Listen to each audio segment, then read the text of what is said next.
the head coach of the Colorado Buffaloes, primetime Deion Sanders says. Give me my theme music.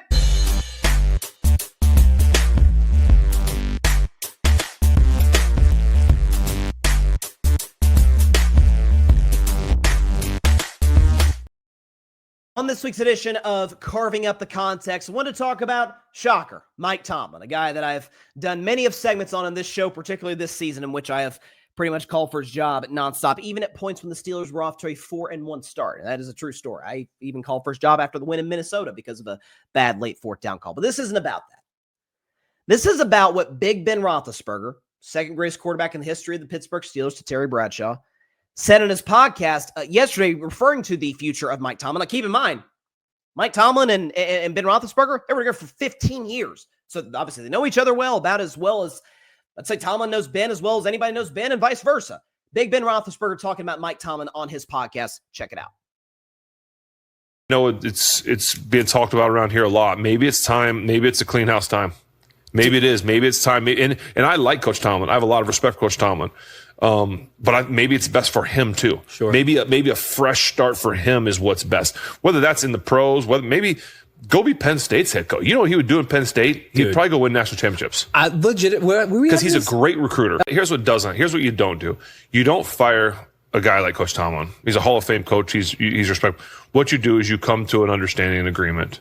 And it's like, hey, listen, I think it's probably best for both of us. And you don't, because listen, we've had the same head coach and Coach Tomlin. We've had different offensive coordinators, different defensive coordinators, but it's kind of been the same story. We've had a few offensive coordinators now, and the offense looks a lot the same. This looks a lot like Matt Canada's offense. I mean, in terms of just like, where's the splash?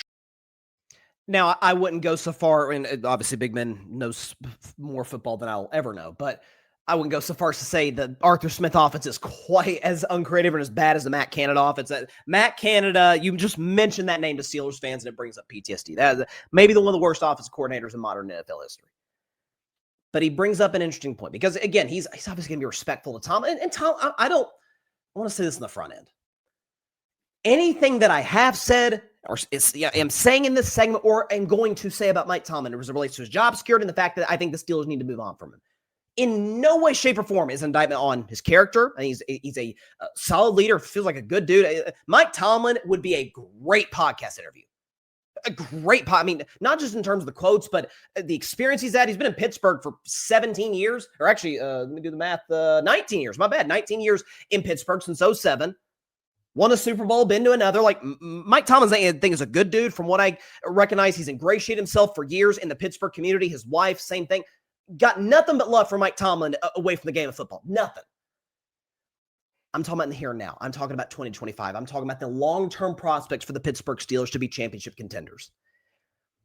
And the point that Big Ben brings up, is that been different OCs, different DCs, quarterbacks, O-lines, GMs. Same result. 9-8, 10-7. Some years win the division. Some years don't. Some years make the playoffs. Some years you don't. But you're kind of in that mid-tier. You're picking 20th, 21st in the NFL draft each and every season. In other words, you are mired. You are stuck in mediocrity.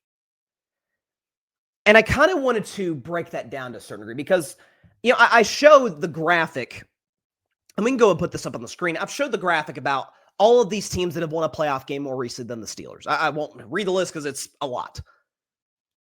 But let's talk about the teams that have not won a playoff game more recently. So the Steelers have won a playoff game, 2016, more recently than all of these franchises. The Bears, the Jets, the Broncos, the Dolphins, the Raiders, the Panthers, the Cardinals. 7 teams. They have been through a combined 28 head coaches. So Mike Tomlin, as it relates to, and again, as it relates to the strictly playoff success or lack thereof, same level or I guess slightly better than these franchises who have been just hiring and firing coaches like crazy. Now, I'm by no means saying, hey, the Steelers need to get in the business of doing exactly the opposite of what they've always done, which is, job stability. You got Tomlin, then you got Bill Cowher, Chuck Noll, 3 coaches since 1969. I'm not saying they need to go all the way in the other direction where it's hire and fire every year and a half, 2 years. Then you're a dysfunctional franchise. Nobody wants to be that. But there does have to be a level of accountability for your lack of success in the postseason. And I've talked to some fans of some bad franchise fans of teams that are on this list. The Jets and Raiders, two of my good friends. Shout out to Alfred Parsard Jr. with the Jets, and shout out to my guy Chris Mahi with the Raiders. Both were kind of telling me, like, man, all season long, I'd give anything to have Mike Tomlin. Of course, like I totally empathize and understand that. I'd give anything to go 9-8, 10-7, make the playoffs over what the crapshoot that we have each and every year. But, and I've said this in the most respectful way possible, there's supposed to be a different standard in Pittsburgh.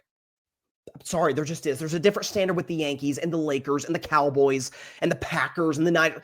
There's just supposed to be a different standard in Pittsburgh.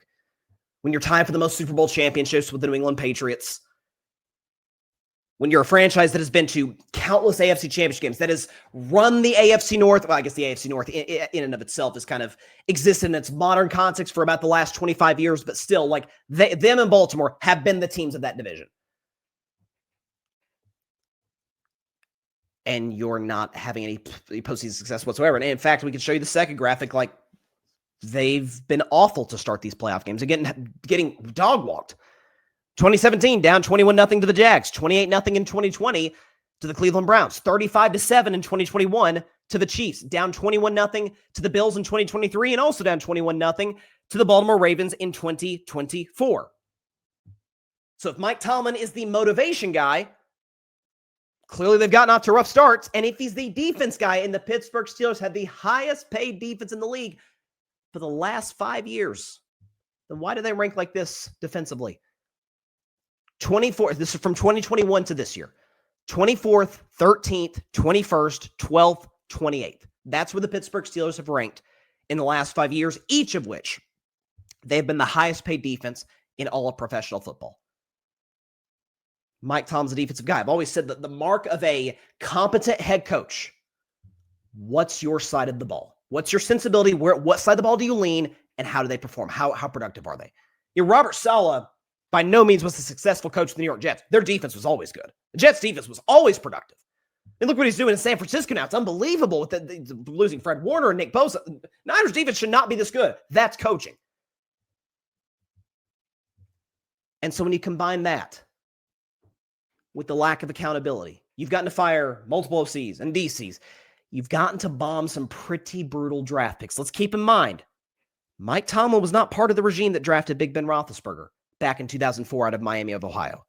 Mike Tomlin came into Pittsburgh after they had already won a Super Bowl. Big Ben wasn't exactly the, per se, the leader of that team in terms of winning that Super Bowl. It was more the Steelers' defense, Cowher. We know how that went. He inherited the team 2 years later, 2007, from Bill Cowher. I've heard about this thing like, well, I mean, just give Mike Tomlin a great quarterback and he has incredible playoff success. He went to 14 postseasons. I believe that's the number. 14 postseasons with Ben Roethlisberger. Did you know that in 11 of those, they didn't win a playoff game? Nothing. No playoff success whatsoever. None. So he's had, now to his credit, he also went to 2 Super Bowls because Ben's an all-time great quarterback. The Steelers had some unbelievable rosters. But speaking of which, even when there has been, mediocre to bad quarterback play in Pittsburgh. I mean, if you want to take the years between Terry Bradshaw and Big Ben, so like a 30-year stretch when you have, Neil O'Donnell, you had some pretty mediocre quarterbacks. The rosters were still great. You would still have amazing defenses, solid offensive lines, receivers, the whole bit. Now you can't even say that about the Steelers, at least as it relates to how they've been able to replenish the talent that they've lost. What do I mean by that? 2019, the Steelers got off to an 0-2 start. And in that second loss, a loss of Seattle Seahawks, Big Ben blows out his arm, blows out his elbow, done for the year. So you're 0-2, Big Ben's gone for the year, your season is over. Like right there, we see this all the time in the NFL where a devastating injury to a quarterback or an offensive line, you're just done. That was the case with the Steelers in 2019. What did Mike Tomlin do the very next day? Traded for Minkah Fitzpatrick. By the way, a great player in his prime. Multi-time All-Pro. Minkah Fitzpatrick was a great player. But A, he's a safety. Those don't necessarily impact the outcome of games on a consistent week-to-week basis. And number 2, what did he give up for Minkah Fitzpatrick? a 2020 first-round pick. At the end of Big Ben's career, more injury prone than ever, mobility's pretty much gone, and more injury prone, and you never had a backup plan for him. And the draft that would have provided you the backup plan, the year in which the Steelers season is going to go down the tracks, going to go down the toilet, you're going to have the first losing season in the history of your tenure in Pittsburgh. If you're Mike Tomlin, you're going to finish 5-11, 6-10, and you're going to get to draft a quarterback in a draft that featured the following names: Joe Burrow, Tua Tagovailoa, Justin Herbert, Jordan Love, and Jalen Hurts. Any of those guys could have been Pittsburgh Steelers. And Pittsburgh forfeited the right to take one of those guys, to be able to have a succession plan. Hey, to be able to develop those guys. Big Ben still played another 2 years in the NFL. He played 2 years after, after that elbow injury. Could have developed him behind them, kind of like what the Packers have done with Rodgers behind Favre and with Love behind Rodgers. And you didn't, because you thought about the here and now. You thought about, hey, got to keep this non-losing season streak alive, and kudos to you with the season finishing with Duck Hodges. By the way, I think he's Lainey Wilson's fiance. Shout out to Duck Hodges. But you are just struggling just to get to that 8th win, just to keep that streak going.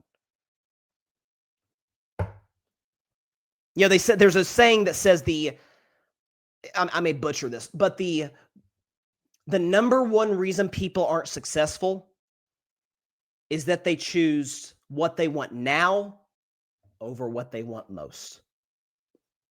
Mike Tomlin in that moment in 2019 cared about what he wanted in that moment, non-losing season, than the long-term health and success of the Pittsburgh Steelers. Hey, we'll figure out the quarterback thing down the road. Well, guess what? You end up drafting Kenny Pickett. How'd that work?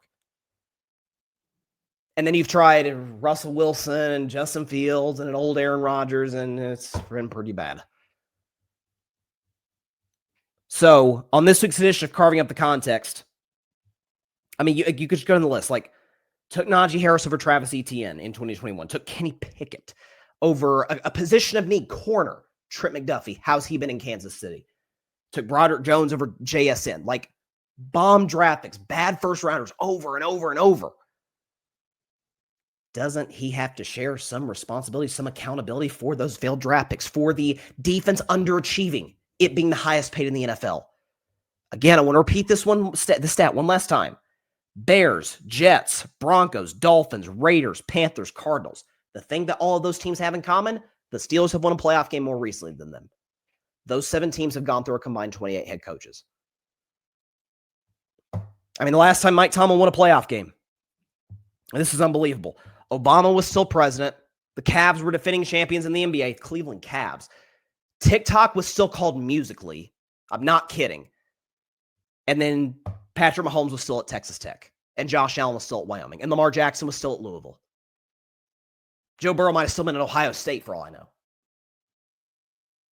It's time. Hey, think about the Philadelphia Eagles. Andy Reid, Philadelphia, I think both would say they were better off for that divorce. Andy's gone on to win 3 Super Bowls in Kansas City. Philly's gone on to win 2 Super Bowls post-Andy. Hey, it works. Be able to accept that same responsibility, that same reality if you're Pittsburgh Steelers management. It's time. And I don't disagree with Big Ben. Mike Tomlin he's a Super Bowl champion, went to another Super Bowl in 2010. He has earned the right to have a respectful parting of ways. We don't want to see the Schefter notification. Steelers have fired Mike Tomlin. We want to see Steelers and Mike Tomlin have officially mutually agreed to part ways. And Big Ben suggested, hey, go be the head coach of Penn State. Penn State is kind of struggling in the head coach search right now. I think Tomlin would be a great college coach. The motivation factor, I think he'd be an amazing recruiter. The charisma, I think he'd be great in college. An NFL team, if an NFL team wants to hire him to fix the culture, sure, he can do that. But the standard in Pittsburgh, standard's the standard, right? Standard in Pittsburgh, Super Bowls. Standard in Pittsburgh is building toward championship success, even if you have to have a couple of down years to do that. Not mediocre every year. 20th pick in the first round every year. It's not going to work. So this week's edition of Carving the Context, Big Ben's right. He is. It's probably time. And Big Ben knows things that most of us don't know about the Pittsburgh Steelers. He might know that this is maybe trending in this direction.